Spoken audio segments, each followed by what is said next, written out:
Welcome to the Penny Bloom Podcast. Ain't another place that has got more bombast. Romp past your mom, dad's listening to Tomcats. Talking everything that make you sad. We don't want that. We're here to make you smile. Put your mind at ease. Peace, love, and bloom, and always praise Keanu Reeves. This what we about. This some weeding now. We'll talk until we can't no more, and then we peacing out. Alright, let's go. Penny Bloom Podcast. It's the Penny Bloom Podcast. Penny Bloom Podcast. It's the Penny Bloom Podcast. Penny Bloom Podcast. Penny Bloom Podcast. Hello, everybody, and welcome into another episode of the Penny Bloom Podcast. 'Tis I, Colton Robertson, and we got a special one for you today. Today, I'm joined by Tavarus Pennington. What's up, homie? How's it going? Glad to be here. Oh, I'm glad to have you. We are also joined by Aurora Carter. What's up? Hey, how you doing? Great to be here with a fellow black man. This is nice. I feel safe. Yeah, for the first time in forever. Yeah. First time ever, actually, for the two of you on the podcast together. But yeah, we're talking Euphoria. First half of season 2. We've just concluded it this past Sunday. The first half of it, anyway. It's been quite the roller coaster ride thus far. Yes. Over on HBO. Yeah, it's been something. I don't know how to, and they've always kind of had that recipe down, like starting the episode with some like jaw droppers. But man, like half of these episodes are like jaw droppers at this point. Like you're just like, what is going on? I just sit there, mouth agape. I'll watch things with audible reactions sometimes. Usually it's Star Wars shit or Marvel shit. Yeah. But I'm watching Cassie in her dream state tell Maddie, like, I am fucking your boyfriend. Like, just unloading all of that on her. And then I'm sitting there like, oh shit, do it, Cassie, do it. And then she fades out and I'm like, I'm watching this, narrating this shit as I'm watching. No, it's fucking hilarious. Though. The only thing that kind of like is weird to me is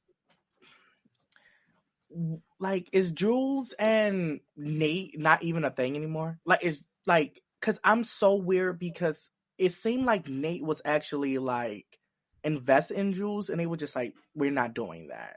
And Fesco even says it at one point. He's like, what? Because your son's in love with fucking Jules? Yeah, so I'm like, fucking Jewel? Is this like a slow burn? Like, what is this? Yeah, no, because like confused. I'm fucking confused. I expected that plot line to be resolved by the end of season 1, and then it was just kind of like, maybe we will. Is it just kind of on hold until he can get the tape back? Is that just his whole game? Is that he's just doing whatever he can to get his hands back on that disc of his dad fucking Jules? Wait, so he doesn't have the disc, right? Maddie has it right stole now. it. Oh, she still has it. Dang. So I'm just curious. Like that's my one complaint about the season is that some of it don't make fucking sense. It looks really good though, while it doesn't make sense. And that's the saving grace of the show, frankly, is its visual aspects. It's very well shot, very pretty, very well lit, very well performed too. The acting in it is really, really phenomenal. Everyone in there is like, Jesus Christ. Just fantastic. And the soundtrack too. Labyrinth, man. Labyrinth. Wow. Ooh. But I'm gonna tell you, it's been an interesting season. And mostly interesting in the social media reception of this show too. This is like right now pretty much the biggest show according to the internet right now. I'm on Twitter and I see half of it is Euphoria. Nothing but Euphoria coverage or takes, and it's got everyone thinking they're really no television. It's kind of hilarious. Just the amount of people who are like, what are we even doing here? Did they forget that Rue is the main character? Why is Cal getting 10-minute scenes? Yeah, I always had that idea though, because I'm starting to feel less like this is a story with the traditional narrative, like most other stories that are kind of wound around one central protagonist, and then they're fighting someone who is, or like there's someone who's trying to destroy them in some way. This is more like just everybody is just getting like everybody's just fucked. Like everybody's just like their life is in the like on the verge of basically being in the dumpster, and they're not even 18. Like it's like I feel like there isn't no main character. You know, people will look at this season like I heard some people say, well, Zendaya's not getting any screen time, so maybe they're writing her off. And I said, I don't think that. I think it's that whoever is like fucked at this time is that main character, because that's who's getting fucked. But then if you realize in episode 2 when they go to school and it's Jules and Rue walking, the camera has a way of being like all of these people are the main characters. Like you will see them walk this way. It's not even another shot. It's like the camera just goes from one angle, zoops around to another, and boom, these main characters are right there doing their shit. And it's like these are like it's an ensemble. Like it's about everybody. Like Rue is obviously the central figure, given that she's the narrator and stuff, so she's automatically who we project the face of the show onto. But of course, and she rightfully so. She is Zendaya after all. But it's just it has opened up a lot. Like the first season felt more like Rue was really working to not really working, but there were moments where you could tell she was trying to better herself for the sake of Jules and stuff like that. And this season, she's just thrown everything out the fucking window. Everything. Like she don't give a fuck anymore. Right, which at a weird point in season 1, you kind of wished for that, like, because like you were like, oh, like Rue's sober, it's not gonna be as fun anymore, and then like Rue's not sober anymore, and you're like, oh. I just wish for the love of God she would be sober. Yeah, I wish it was like normal high this season, because I'm like, she's messing with like she's on some hard shit this season. The people, like, she's just doing all of these drugs and not getting any profit. And I'm like, Rue, you are going to get fucked up. Like, Fez, somebody is going to get hurt. And I'm getting so much paranoia every time she opens up that case and does drugs. I'm like, oh my God, she's going to get the dumbest shit. And Fezco warned her, man. He was like, do not, like, he was like, I don't want to hear this idea. No.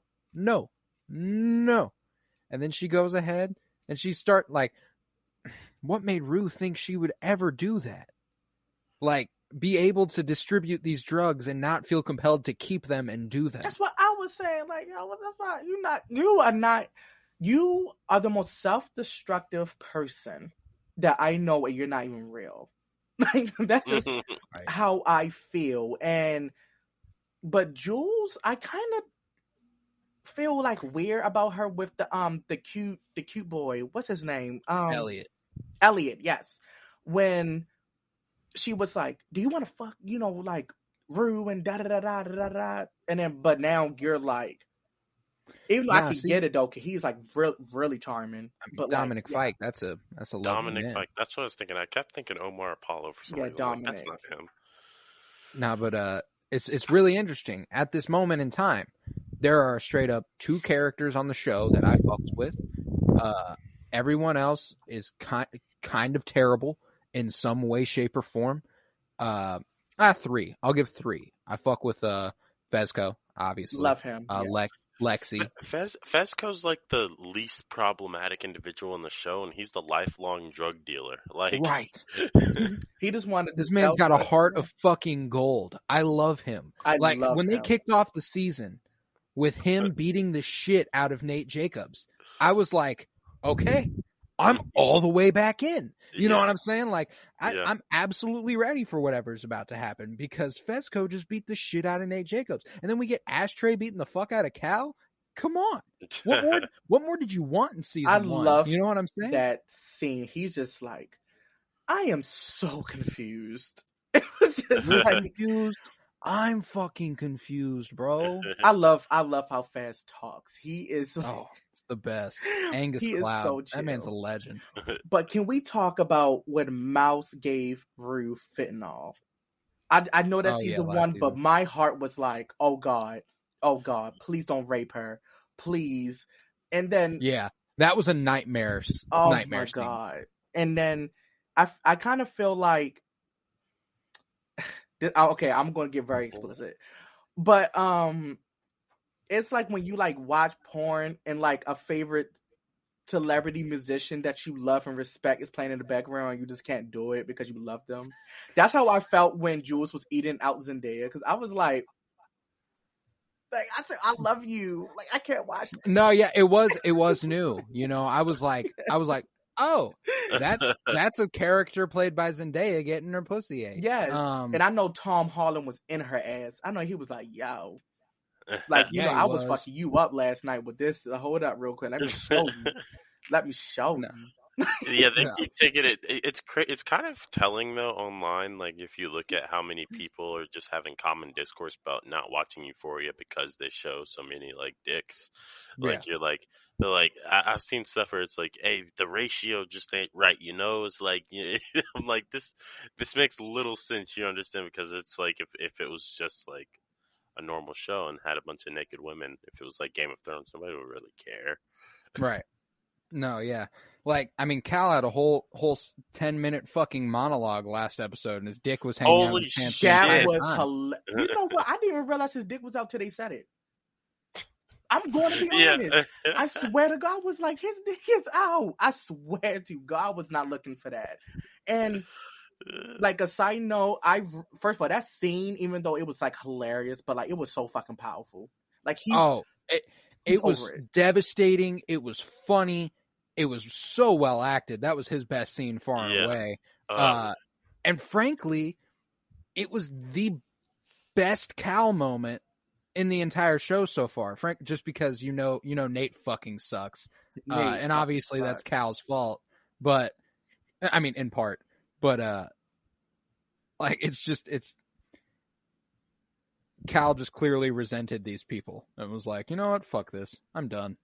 He said, you were such a fucking secret, and your porn pissing in people ass. Like, what is wrong? God damn. I was like, this show don't hold back. Yo, I said, he is. I was the whole entire. The tension. What you say? No, go ahead. I would say that whole monologue, my Baltimore accent was just coming out. I was like, damn. Yeah. Like, I was like, yo, he is in your ass. Yeah, he was just saying whatever was coming to his mind at that particular moment. No, that's a fact. Yes. He was not holding back, and that the tension they created that entire episode with the like, oh, Cal's gonna die in a drunk driving accident. I was scared of that. Someone's, and Elliot, Jules, and Rue are all on the road at the same time that Cal's on the road. We're showing them cutting back and forth, both in a car. I'm like, fuck, what the hell? You know what theory I was going to have? That he was going to like see them like from afar and see like Jules in a car and just crash into it. Like just try to kill her or something like that. Cause that's just like causing him so much turmoil. But it's one scene that I really want to say that I know it's in season 1, but it's my favorite scene of the whole entire show is when Jules and Nate are texting with that good ass song in the background, and you just see them like doing their own shit. Yeah, like in the split screen. That was, and that scene when they was walking to each other, you don't see the camera, and then that was this show. Whoever is shooting it needs head. Like, oh my God. I was thinking an award. Like, I was thinking an award.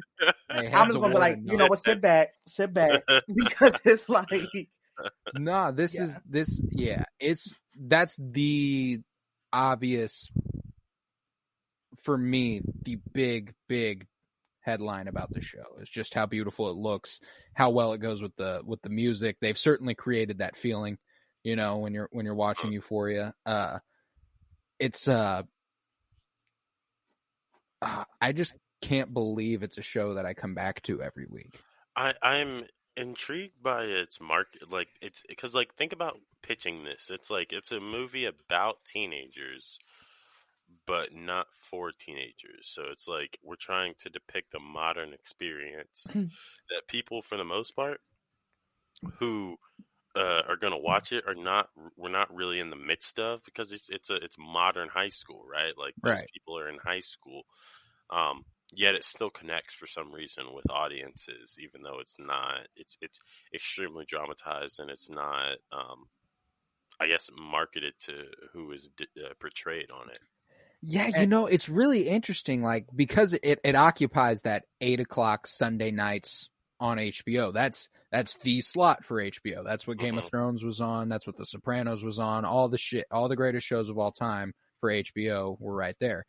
And like the fact that this is a show seemingly, like the only people I can think of who would watch the show and not feel massively weird about themselves or massively disturbed in a greater way are people our age, college kids, college kids and a little older, early 20s. Like, and I can't believe they've marketed a show that with such a small target audience to hold such a large spot in their repertoire. But you know, it's got Zendaya in it, and it's going to be fucking huge.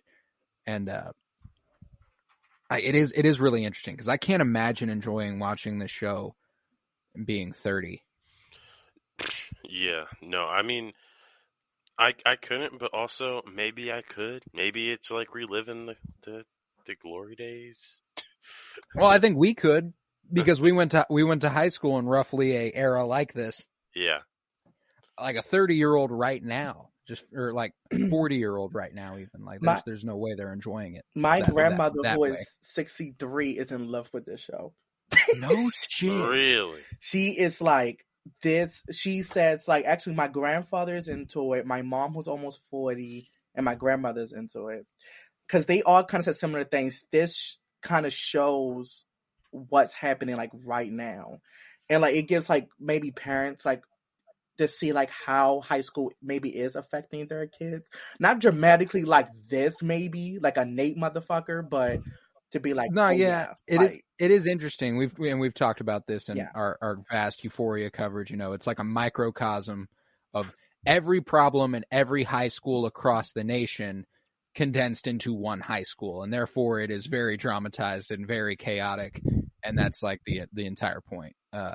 And first of all, I want to be on this show just for the wardrobe, because I wish I could have wore what they're wearing to my school. I was like, the short skirts with the tube tops and the. Yeah, have you seen that TikTok series? The like, how much is what they wore worth? Oh, I haven't seen that one. No, Lexi has like the most expensive wardrobe on the show. She's rocking like $1,200 tops. Wow. Lexi? Yeah. Like it's just the shit, like it's the casual wear that's just really, really high end, but you know, it looks like it fits her personality type. So it's like, you know, that's, and you saw pretty much every high school girl ever wearing something like that, but not quite. But not quite. I kind of love one thing, and coming from like a trans woman as myself, is that they don't focus on Jules as trans. Like, it's like that's not really, like, of course it's kind of, you know, but it's like not really talked about. It's not performative placement. Yeah, you know? So that's when I kind of like it. Like, it feels like Jules is just as normal as the other, you know, girls. So it's like, it's very organic. Yeah, very organic. And I kind of liked the scene recently when Zendaya was in the bathroom, and all of the main girls was in, and we was talking about when she was going to tell her friend, like, hey, I'm fucking your boyfriend. Bitch, what the fuck? Yeah. So it's like, I was like, oh, they got all my girls in here, and Zendaya is the biggest one, but she is dressed like, okay. Right. No, it's really interesting too, because like we talked about the all the different characters and stuff. So when they all come together like that, it almost feels like a crossover episode where you're like, holy shit. Feels like No Way just- Home. Yeah. Yeah, like when Maddie and Rue have interactions, it's like those are the two completely separate sides of the story, but they're when they interact, it's like, yo, that's crazy. I don't know why I never anticipated them interacting. And I'm starting to like notice that maybe I'm attracted to like toxic men because something about Nate and how he got up on Jules at the party was like, oh, girl, like what? That's like you. Yeah, I'm gonna go ahead and say that's some toxicity there. That's a thing for some toxicity. That's Ain't a bone in my body that's like, yeah, Nate. Nate. Jacob Elordi, sure. Nate. I was actually shocked to find out he's Australian. I was like, Jesus, you're No an shit. asshole. Australian? Yeah, I was like, Jesus, your American Wow. accent is so good. He's Australian. Yeah, He's an Aussie. man, no shit. Yeah. Little Aussie from down under. Like, because I was watching like behind the scenes and he was like, yeah, can I get a water? It was like how he said it, and I was like, he Australian. I was like, girl, hold up. Like, Hold I up. was just- Hold up. He looks kind of like that, like too perfect douchey Australian kind of look, you know? No, he's got that vibe now. I can see it now. Now that you pointed out to me that he's Australian, he absolutely looks I think of that Australian. guy from who played in I Am Number 4. Crocky. Yeah, yes. That's a good He comparison. was Australian too. He was Australian. that's a good comparison. No, yeah. The cast for this fucking show has just been outstanding, including Jacob Elordi. Sydney Sweeney's been fantastic this season. Her whole character arc as Cassie, as of right now, this is something that they were not planning for at all in season 1, right?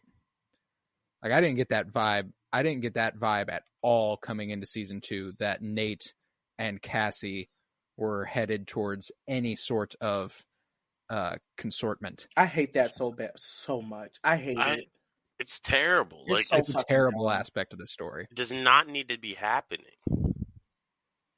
I don't even get it. Just go back to Jules and Maddie. Like just have him still figure that shit out, because that is already really good planted seeds for his storyline. And yeah, But- the only thing that I can think of is that he's trying to distance himself from that shit altogether. So he's going in full masculine mode and is like, let me get with the two most feminine women I know, and Cassie and Maddie, and two of the craziest women he knows. But that scene when she's at the babysitter house, when they're having a bathing suit, it's like an overhead shot. They got some bodies. I was like, damn. Like, I was like, yo, these white girls are thick in here. Like, I was like, what is going on? Like, someone take you out of KFC or something. Cause damn. I looked at myself in the mirror like, hold up. Like, I was like, what the fuck? Like, I was like, yo. I'm looking at Alexa Demi. I'm looking in the mirror like, no, this just doesn't work. I'm like, man, how do you? What the hell going on here? I love how Tavarus like the room that you're in right now reminds me of Jules' room. It is kind of like A little bit. I see the vibe. Yeah, I wish it had some more windows, but that's because it's like in basically a dorm building. So No. Well, I'm in a basement, so I'm in a sub basement. Ain't a fucking window in here. ain't no, yeah. Oof. I don't have Yeah. one little window. But yeah. So That's what's your overhead guys lighting. like most favorite scene so far? That's like Jesus. All right, so far in season 2, I think my favorite scene, I mean, it was Fezco beating the shit out of Nate, fresh off of talking to Lexi and really hitting it off with her. Like, that whole part of the episode, I was like, oh, fuck yeah. He was just like the sweetest guy on earth to Lexi. And then the way they addressed it the next episode with Lexi being like, how could he do that? How could he seem like the most interested in everything she had to say, the sweetest guy on earth, one moment, and then 2 minutes later be beating the living shit out of this kid on the ground? I loved that whole thing. But one scene that's like fucked me up more than pretty much any other scene in this show so far is when Rue said that shit to Ali. I was not fucking with that. That was the harshest shit anyone's done in this show when she turned the shit that he's expressed to her, confided in her through AA and stuff. Like, you don't throw that back in an addict's face. That's just not how that works. That's not how this whole system works. So that's like, it was just a massive betrayal that I was just like, wow, Ali didn't deserve that shit, man. Do you think this is like leading to Rue to like she actually, I feel like she gave up on life. Like she just, like, I feel like Rue is smart enough to be like, if I take all of these drugs, I'm going to die. I'm going to die. Yeah, I think unconsciously to some degree she's got to understand that. Yeah, so I feel like she is literally like, I don't give a fuck. I don't care what happens to me. No, yeah, I think there's one way this show ends, and it's not happy. Like, just from where we are right now, say this is a 3, like, I can imagine this being a 3-season show. I can't imagine it's not going to be long lived. Yeah, can't imagine it going much longer than 4. Like, so where we're at right now, there ain't a fucking way this ends up okay.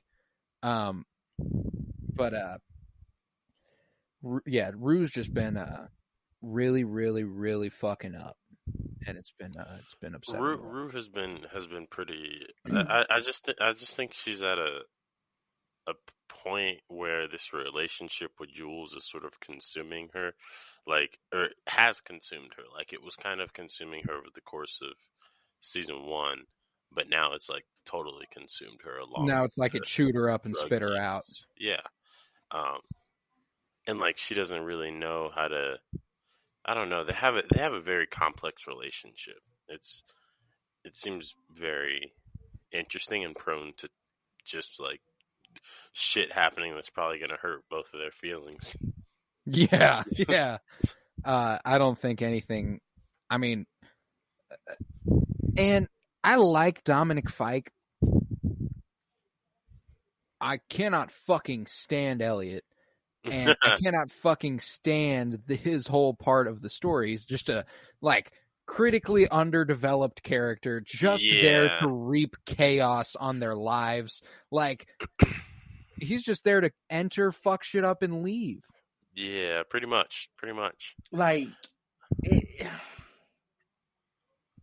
it's like I don't really like understand Elliot in a way. Like, he came off as just like he was like, at first I thought he was just going to be there to like just at the party just to get Rue high, and then he was going to spin off somewhere else. But then when, you know, like at first it seemed like he was going for Jules. I mean, Rue, and then it wasn't, and then he did like the eating pussy thing on Jules' hand, and then I'm like, oh, she's going to want to fuck him. But then I'm like, it seems like everyone is getting on my fucking nerves. Like, it's like, what are you doing? Absolutely. And then Kat fucking up with her boyfriend. I am not liking that. I'm gonna tell you what. The thing with Kat, I've heard it's behind the scenes shit. Like, her story was headed in a direction that she was not cool with. So like her story is like horribly underdeveloped in this season. I forget she's a character when she pops on. Yeah, she pops up, and that's the time I get on my phone because I'm like, this isn't amounting to anything. Yeah.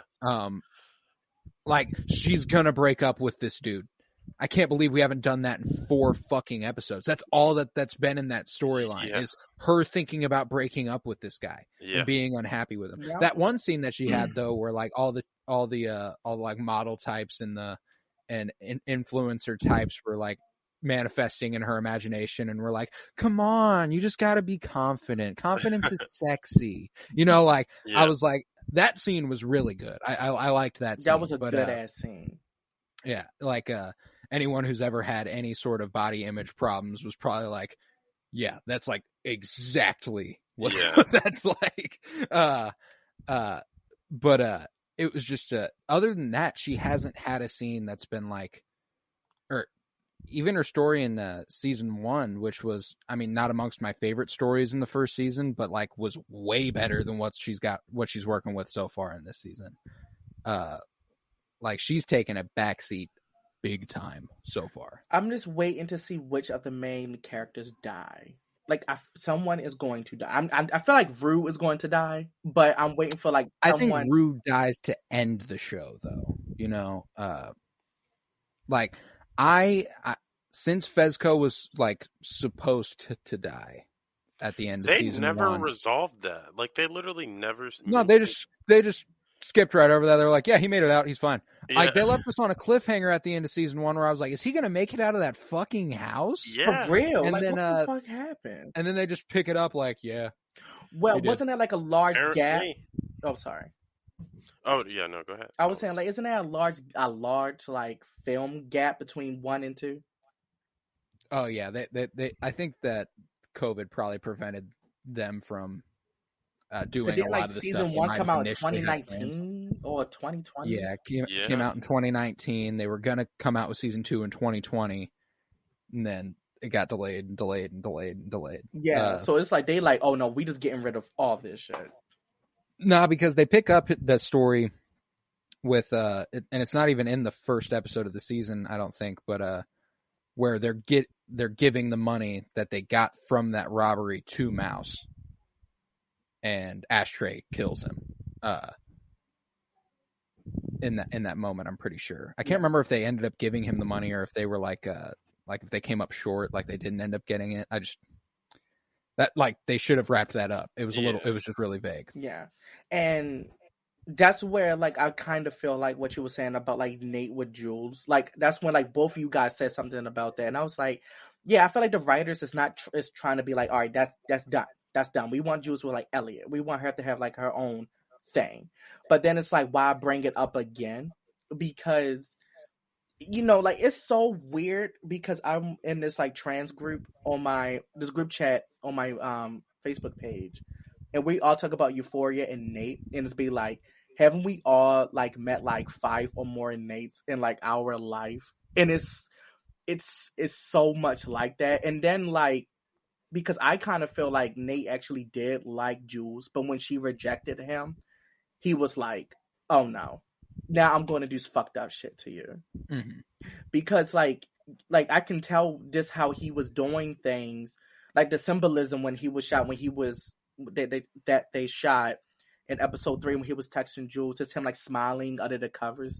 Like, I don't care how much you trying to just manipulate this person, you're not going to spend this much time into doing it. Like, it's just like, no. Mm. But then I kind of felt like the writers is just like, we're not doing that no more. And if it comes up, I will shoot myself. Like, I'm like, don't just let it die, because I'm not here. It's really interesting because I just have the feeling that like the writer Sam Levinson is the writer of this. I'm pretty sure, and I'm not sure what like a writing team behind the scenes might look like or anything. Yeah. But if you have you watched Malcolm and Marie on Netflix? No. John David Washington and Zendaya, and it's in black and white. It's all set in one room. They're just in a giant argument the entire time. I have I heard.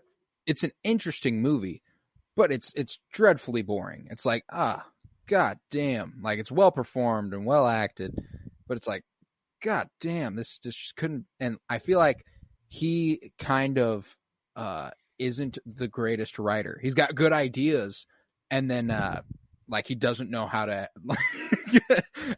execute sometimes. Like, there were a lot of things in season 1 that were posed that have just been completely thrown out the fucking window. Yeah, I agree. I feel like there's just like some of the sort of like they build up a lot of stuff that gets people excited, but it never really comes through like you want it to, which is making me just think that the writing may just be inconsistent. Like, maybe they don't have the clearest conception of where they want the characters' narrative arcs to go. Right. Do you think they're doing it on purpose to like give us what like getting high is? Like, they give us that euphoric moment just to be like, oh, we're we want this to resolve. But then like, because I hear from like, like people who were addicts, just be like, it feel like you're just chasing the high, but it never resolves itself. Like, is that kind of a little bit of like maybe a reason? I mean, I think that would be dope, I think that might be giving Sam Levinson too much credit. Damn. Okay, never mind. And I mean, in a certain way, I still think the characters symbolize that progression because these characters are essentially all addicts in a certain way. I think that's what their kind of character profiles in season 1 were kind of meant to assert, was that they all have their own vices. I just feel like 13 Reasons Why walked so this could run, though. Yeah, I think you're right in terms of the just really excessive over dramatization of high school. Like, yeah, I never watched season 2 of 13 Reasons Why. It should have ended with season 1. I was just like, I feel like this was a I good watched season 1 and I was like, good. And I think I started season 2, but then I got like to a point and I was like, no, never mind. I'm just waiting for the teen high school drama genre is just a fucking disaster dumpster fire of shows with a few standouts. Like I fuck with One Tree Hill. It was decent. I haven't seen that. I remember people used to talk about that a ton, like our freshman year, and I was another very excessively over dramatized high school experience show. Degrassi, Gossip Girl. All of this shit. Elite. Yeah, like all of those. I just felt like this one maybe has like no shortage of it. I feel like this one. What happened to the twins and the black dude? Like I know that him and what's the white? Well, what was her name? Maddie. Is Maddie the one with the big titties? What's her? Cassie. Cassie. My bad. We both knew who you were talking about.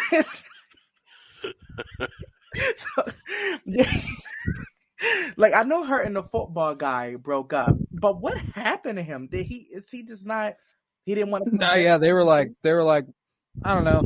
I remember in season 1 being like McKay and Cassie was the weakest part of the story. Like I didn't give a fuck about what McKay and Cassie were up to in season 1. I agree, but I've also felt like McKay was like, y'all on some bullshit. Like, I'm not trying to do this. Like, he was the realest character. Yeah, like, y'all just be doing this random ass and destructive ass shit. Like, I'm just trying to live my life.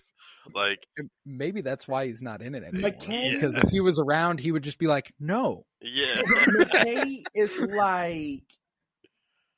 I do like how McKay said about the chances of him going to the NFL was like, oh, this is the reason why, because everyone's just as good as me. But then I hated the worst thing. I hated that he did not. This one felt like he kind of took his anger out on Cassie, which I fucking hated. But was when he was like, why you gotta make everything so sexual?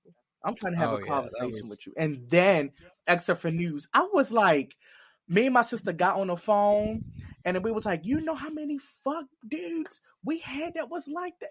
Like, it's like, oh, no, that's like, I didn't mean it in the best way when I said he's the realest character. Like that, those are real character attributes of a lot of people annoying. I know. Yeah. It's like, we got to be sexual on your time.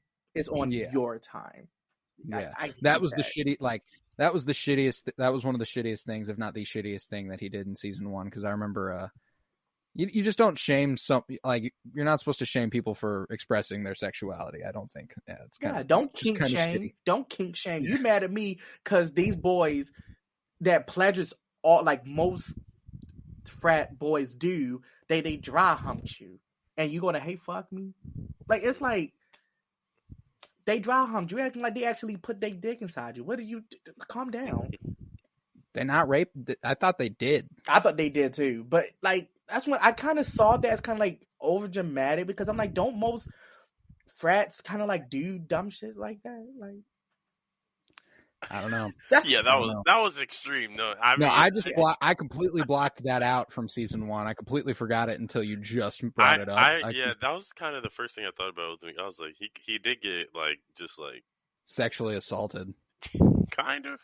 I was like, in that moment, he was realizing something about what's gotten him to this point. And he's like, no, yeah. In that moment, he was probably like, you know what? I'm going to distance myself from everybody. Yeah, he's like, you know what? These white people crazy. These white people crazy. I mean, like him and Nate was the most nonsensical friendship I've ever seen, and it was like it could have been more Yeah, it couldn't have been more emblematic than at the beginning of the season at the party when McKay shows up and they're like very awkwardly interacting, and it's because he's nervous about having fucked his ex-girlfriend, but then he gives him shit about wanting to fuck his ex-girlfriend. Yeah. And it's like, oh man, these guys, like, I just don't see a reason for McKay to be at all okay with being friends with Nate. How would you, like, fuck that guy? And that's kind of the thing too, is I don't get the impression that anyone is like actually friends with Nate. They're just kind of there because they're afraid he'll fucking freak out. Mm-hmm. I would love to be in this show. I would come up like, yeah, I'm from big Baltimore, and y'all fuck with me. I'm fighting with my goons. What's up? like it's just.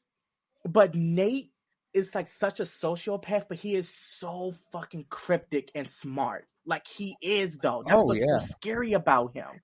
Like what he did to Tyler, like just he's maniacal. Like, oh my god, I know his father is like, I wished I never came into your mom to make you.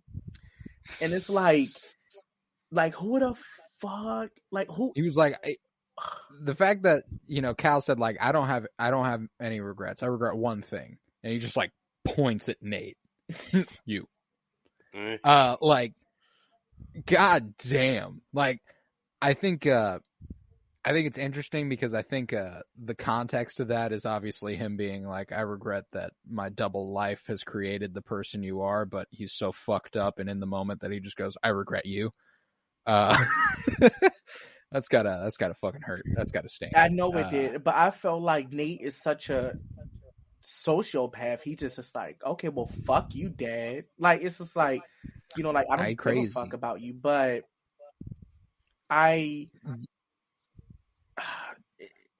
it's so much with like Cal. Like, do we know if Nate's grandfather was homophobic? Like, did Cal's dad know he was maybe gay or bisexual, whatever the fuck he is? Like, I'm not sure. I think he told him to stand up. Like, come on, he had to know he was hard or something. Right? Yeah, maybe. I think you're probably right there. But I was thinking that like Cal is like, he's at least mid-40s, I'd say, at this point in the show. That's a good 40. Yeah, I'm pushing 50. I knew I was recognizing Cal, and I was like, where is it? And that's when I say, oh yeah, Charmed. But then I was like, oh wait, he played Multiple Man in X-Men: The Last Stand. Yes, he did. I was like, yes, he did. That's who it is.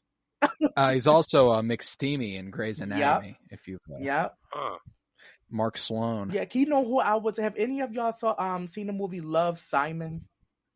Yes. The dad. I thought that was the dad in Love, Simon before, but I said, wait a minute, it's not. They looked similar, but it's not.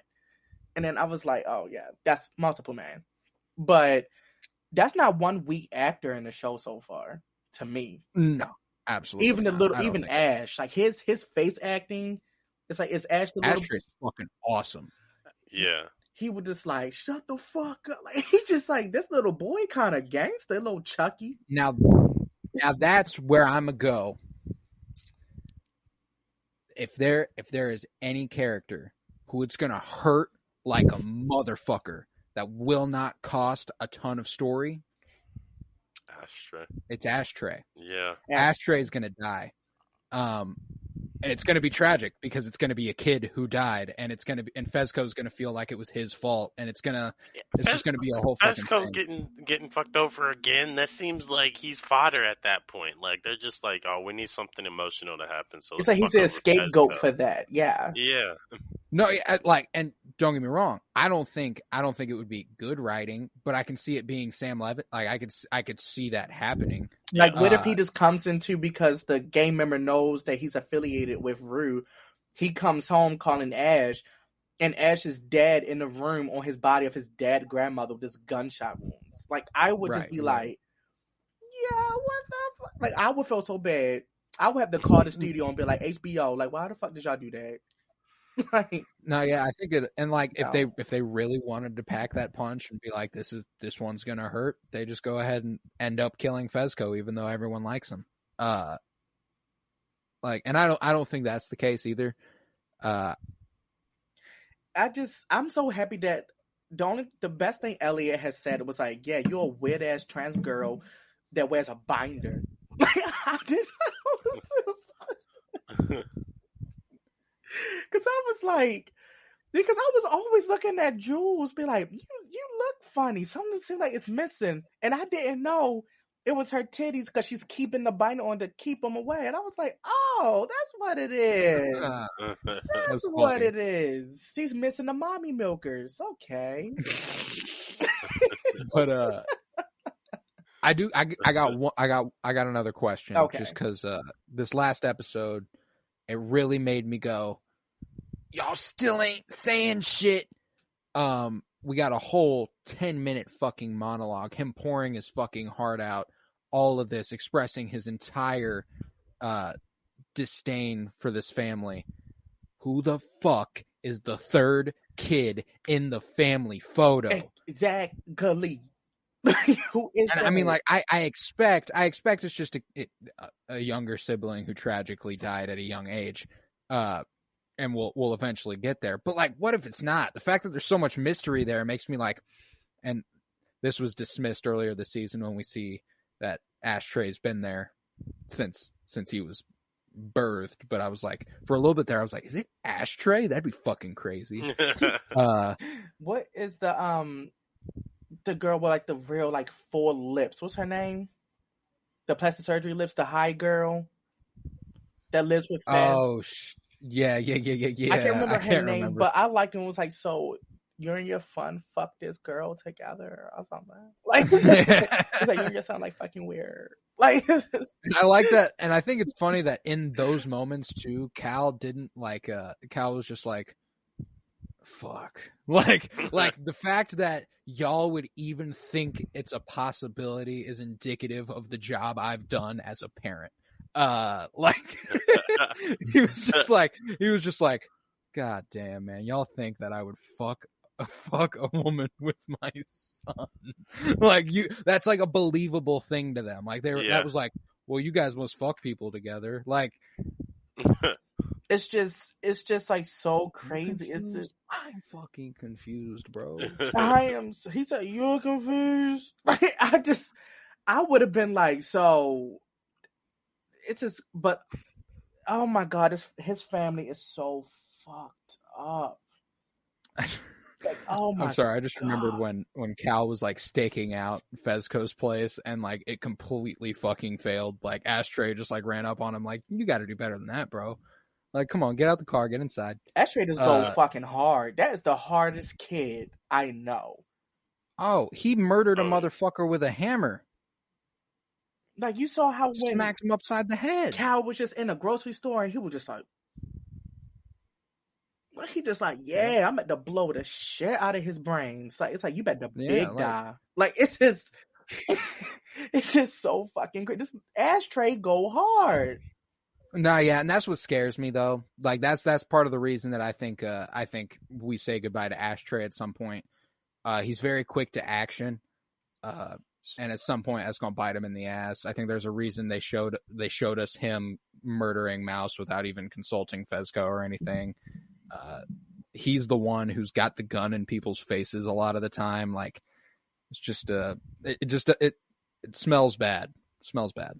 Looks, feels like it's going to go somewhere. He's going to get himself, like, he's going to do something. And I feel like Fez feel like he doesn't have no power or no say or no voice. Because every time I feel like he says, like, I'm going to say this, don't do this. And it's like, no one listens to him. He just like, oh, fuck me. Like, fuck my voice. Yeah, he's like the voice. All this shit has happened to him. He's the voice of reason, even so, you know, like this man's dealing drugs, like he's got his boy holding guns to people's face. He knows he could get ran up on. He's dealing with hard ass motherfuckers, and he's just like the sweetest guy in the show. He's just like, y'all need to listen to me, bro. And I loved that part in the car with Rue in the back seat, and he's like, shut the fuck up, Rue. That shit wasn't funny. Back there acting stupid. Like, I'm like, she just like, and she laughs, like, even so, and it's like, fuck, man, it's getting really hard to want you to be okay. At this point, though, like, Rue has just been so consistently fucked up. I don't even know what fucked her up at this point. Like, why is she Where's her so tipping point? troubled? Well, yeah, I remember they in the first episode of the show, you know, they give you that rundown about like how since her childhood she's had like a fucking receipt, Walgreens receipt of fucking mental health issues. When she was talking to you fast, I loved that whole like dialogue by her when she was like, like she said, and I finally felt safe in my own head. You know, to be like drugs make her feel like it just makes her feel, and like she talks about how she doesn't feel herself without drugs. Like when she does drugs, that's when she's her. Like and it's like, but that Emmy scene with her banging on Fast's door, like I was like, when she was like, "You did this to me, and now you want to like shut me up," or something like that. I was like, Zendaya, girl, you is, oh my god, in her bag. I was like, oh my god, like, because this show made me have like a whole nother respect for Zendaya, because all I saw of her really was like Shake It Up and MJ and The Greatest Showman. You know, they was like, you know, blase, you know, like good roles. But when I saw Euphoria, I was like, oh, this bitch she can act. I was like, no, she can really act, because I just thought like she could play like a really. I thought that she was going to be like Michelle Jones in Spider-Man. Like I just thought she was going to be just nonchalant, just getting high.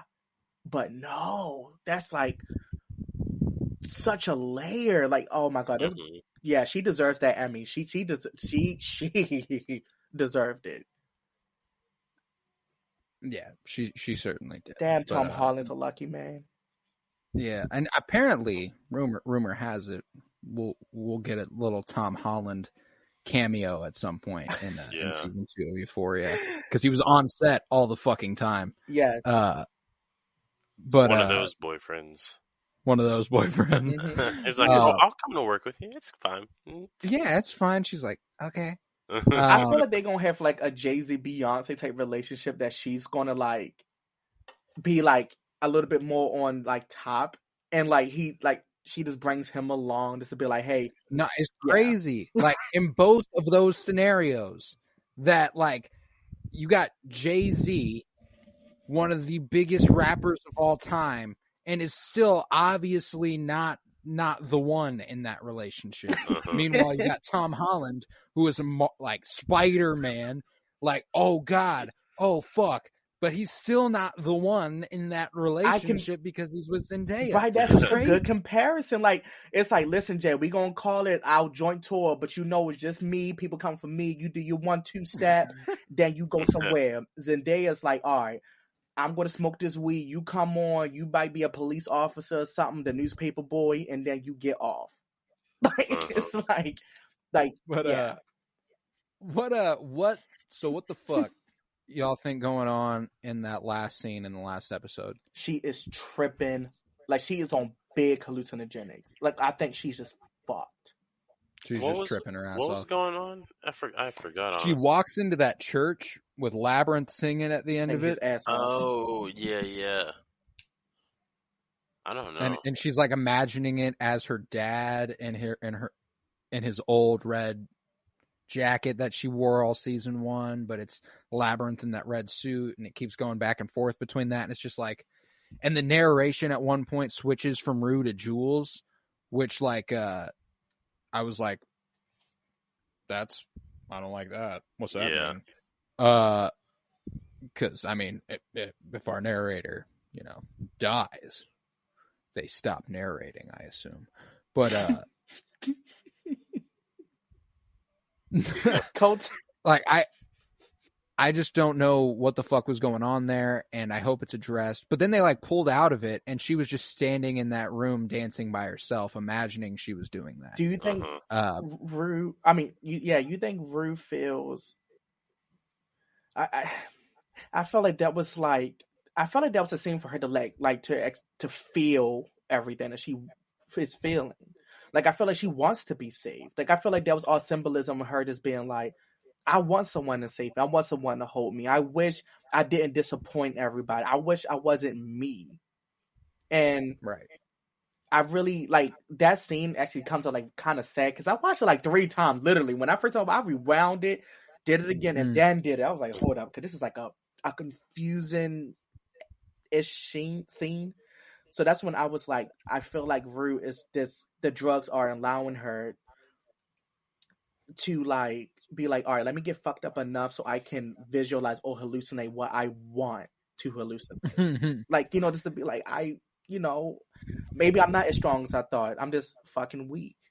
Mm-hmm. I'm just a weak ass druggy girl. She had to take it to church, had to take it to church on him. Yeah. Labyrinth, he's getting a fat stimulus check from this show, man. Like, oh my god, he deserves it. He's like, he's the backbone of the show, and they have like a lot of the season 1 tracks from like the soundtrack still in place because they're the themes for certain characters. Like when Nate popped up on the screen the first time this season, it was his whatever his fucking song was titled. I can't, like Nate Growing Up or something. Yeah. It starts playing on, and I'm like, oh shit! Like, and now that I've listened to the Euphoria soundtrack so fucking much in between seasons, you know what I'm saying? Like, I recognize every musical cue. So every time something new comes on, I'm like, yes, every time I hear new season 2 Euphoria soundtrack. Yeah. Every time I hear the yes. I'm like, what's about to happen? Because you already know. But this is funny. Play, put some money on. This is funny. Oh, Mount Everest don't got shit on me. Okay, but anyway. Oh, that shit was fantastic. So like, I think I'm like one of the biggest Beyonce stans. When I watched the first episode to get into it, and I just kept hearing this reggae beat, I was like, wow, this sounds familiar. And out of nowhere, Euphoria came up like, hold up, they don't love it like I love you. I said, you know what?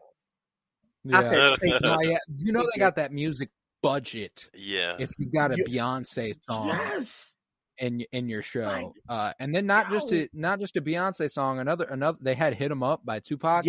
At one point, which sadly started a TikTok trend. Like y'all just making TikTok dances out of fucking anything now. "Hit 'Em Up" by Tupac. Go fuck yourself. I kind of felt like they had a check because the show kind of started with like another reggae, and then it went into the sample beat of "Hold Up" that I didn't know about.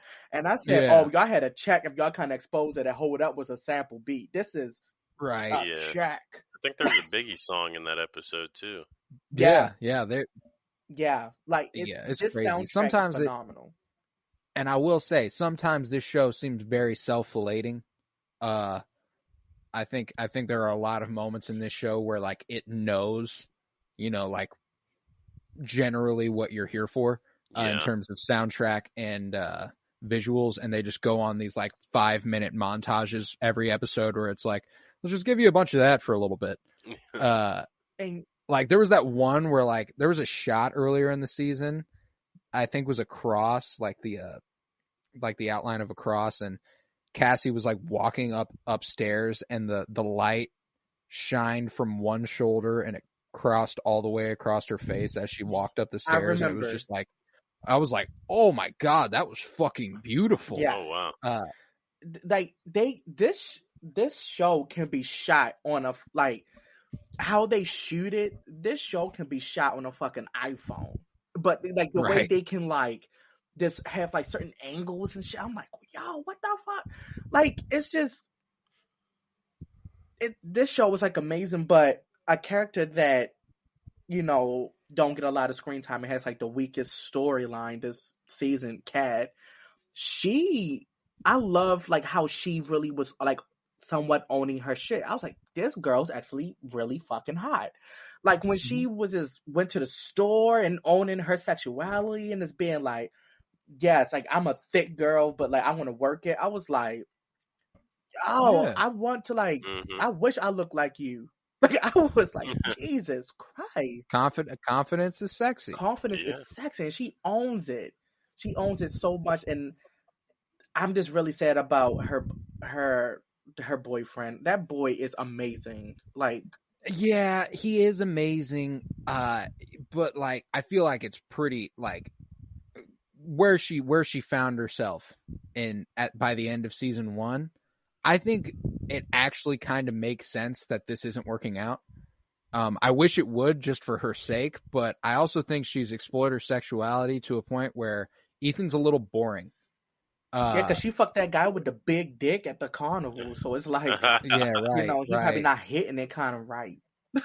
Right, exactly. I don't even think they had sex. Didn't he just eat out and that was it? No. She sucked his dick and that was it. Oh, I thought she just got little cunnilingus and that was about it. Like, okay, just the other way around. No, but but yeah, it's it's so funny talking about the events of this show because like she sucked his dick. No, but she sucked his dick because like my girlfriend doesn't watch the show. It's just a little too much at points, you know, and I cannot blame her for that.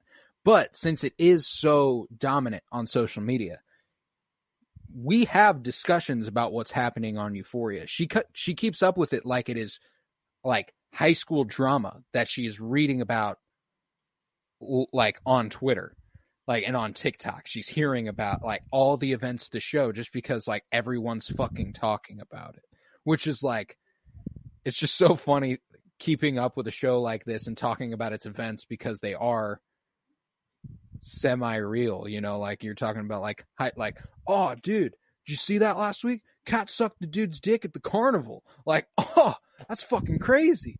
You know what, Colton? Yes, because when I talk to my friends about it, I remember like, China, girl, tell me why Cat was just like doing this, girl. Yes, so tell me why Nate it's just like gossip. Like, y'all, we just talk about it like it's gossip. Like these are people who are seriously. experiencing these things, and you're like, did you hear what Cassie said to Nate this past week? She said she crazier than her. I don't know if I buy it. I don't know if I buy it. Yeah, it was just like, girl, she threw up in the hot tub, bitch, and then they all ran. God. Girl, it was a mess. That was fucking. She was literally crying and throwing up. But her guilt, I get it, but I was like, girl, you a little too guilty for me. Like, you feel a little too guilty for me. Like, yeah, I'm fucking your man, yeah. Like, I like, it's just like, y'all two not perfect. You don't like him, we don't like him. No, the most confusing thing is that, like, you know, I did really like that scene in the hot tub up to that point, though. You know, like with someone asking, you know, are you two back? I didn't know you two were back together. And Maddie was like, no, we're not. And then Nate goes, nope. And she's like, what the fuck did you just say? I thought that shit was hilarious. A, and B, I just can't believe that, you know, all of this is even happening with Cassie and Nate. Like, it doesn't make any sense. It's so stupid. And that storyline is the storyline that makes me go, no, they don't have a clue where anyone's story is going besides maybe Rue's. Because there was no inclination at the end of season 1 that Cassie and Nate was at all going to be any sort of and thing. It's kind of weird because you would think how Rue kind of did say what Nate liked in season 2. Cassie is like that. She does all of that, but it was so funny when it was like, are you auditioning for Oklahoma? Like, they was just in her ass. Do I look like I'm auditioning for Oklahoma? Like, that shit. And was she so did. funny. She looked like she was auditioning for Oklahoma. Like, yeah, she did. I just don't like Cassie and Nate. Like, it just felt a little too forced. Like, I kind of felt like they could have just kept the same shit from season 1 and just expanded it a little bit more. That's about it. Oh, they certainly could have. It's just interesting. I don't know. I think they've just kind of taken a step backwards in some aspects, but I do like the way that they're pushing the story forward in some respects.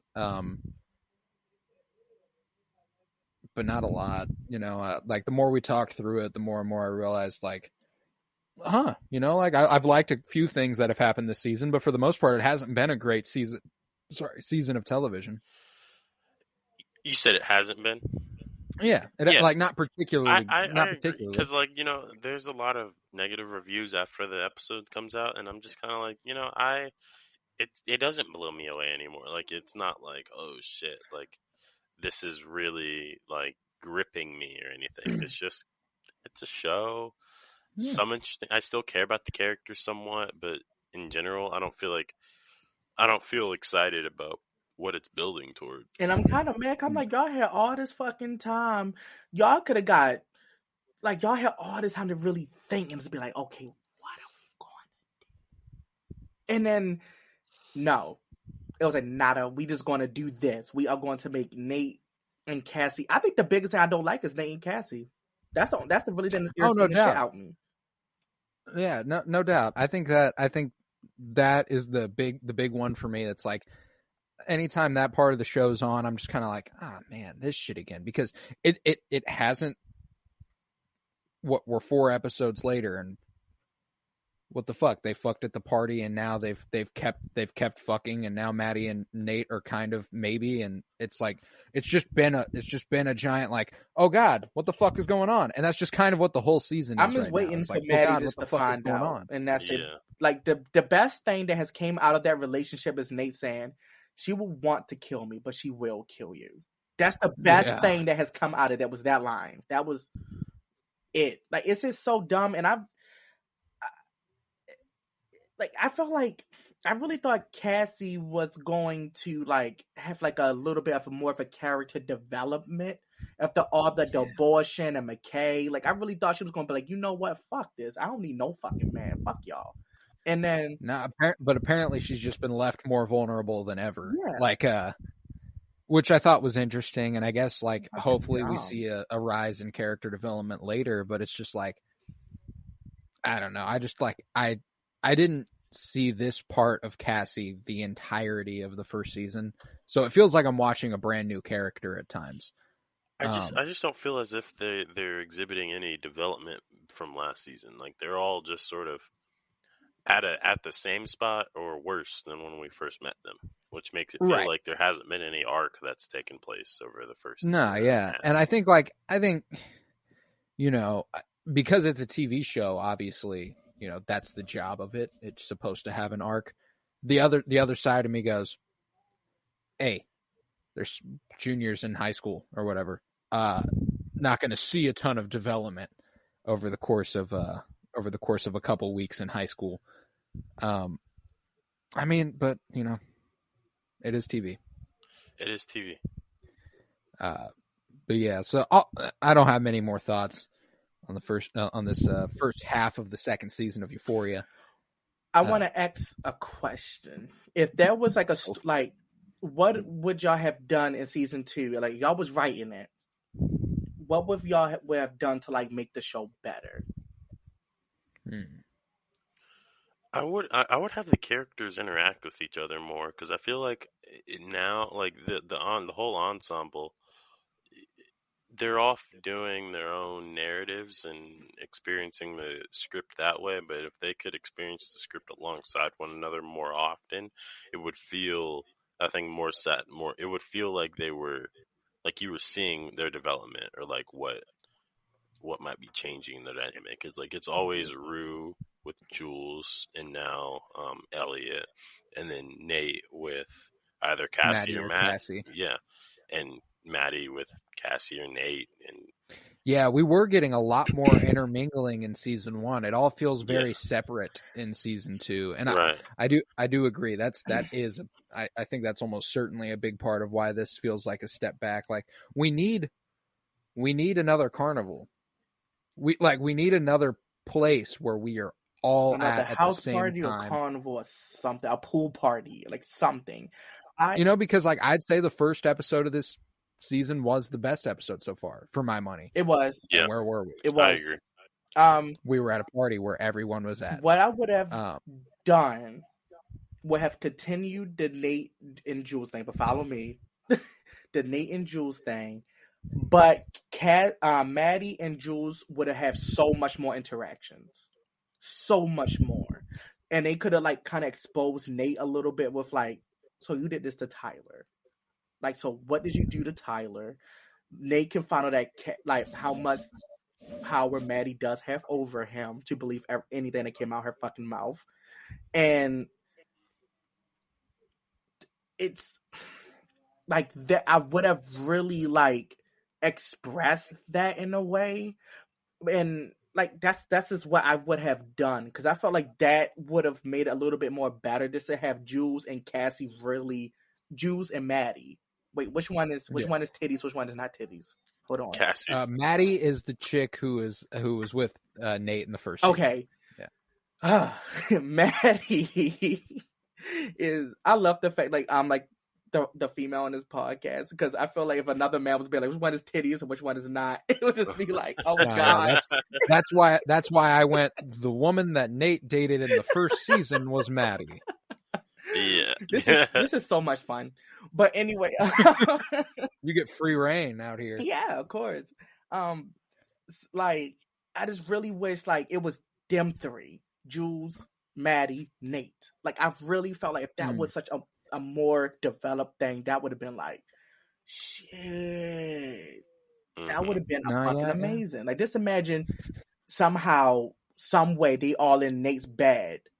And then the fucking father walks in. It's like, yo, what the fuck? Yeah, what the fuck gonna go on here? Yeah, no, I think so far, if I were to do anything differently, I'd make the show happy and I'd make Rue clean. I'd go ahead and just kill off everyone who's a negative source of energy, and everything would be okay. I think if I had to write it, that's how I'd do it. No, but for real, I think my thing is that like while I do have many gripes with the show as a whole, from the bones that we have right now, it's like I don't know how drastically things change here. Like if you do have Jules, Maddie, Nate being a storyline, then Rue's story is immensely different, because now it's not about Elliot, Rue, and Jules, and it becomes something else entirely, and then the whole show is different at that point, and it's like I don't know how to spin off. I don't know how to spin off every other character. It seems like Jules, Rue was the only one that's by herself. She doesn't have like a connection to like anything. Like she just by herself. Everyone's and that is absolutely purposeful. Mm-hmm. She's driving everyone away. That like it makes perfect sense that she's alone. Mm-hmm. It's just that like I felt like as she withdrew further and further into herself, we might see more intermingling of the other characters. We did kind of get a taste of that in this last episode at Maddie's party, where like it just would have been cool if they went ahead and it was just a party that Rue wasn't at. Like Rue didn't go. Yeah. So like, yeah, I don't know. How do you guys think like how season 2 is going to play out? Like, what's the theories for like how it ends? I couldn't even even give you a general sense of direction. I literally can't even predict it. Like I've given up predicting. The only thing that I feel like is that Rue is going to get in. The only thing I feel is for certain in season 2 is that Rue's and Fez are going to get into some shit about her taking $10,000 worth of drugs. Yeah. Fez is gonna I think that's gonna become Fez's problem. At 100%. Some point, like Rue is going to go to him for help. He's too fucking nice. He'll help her, or maybe that's like the last straw. Maybe that's like the get the fuck out of my life. Like I can't do this shit, Rue. Like I can't have you around. It's starting to hurt. Yeah, right. Like you just never know. Especially with this show. I think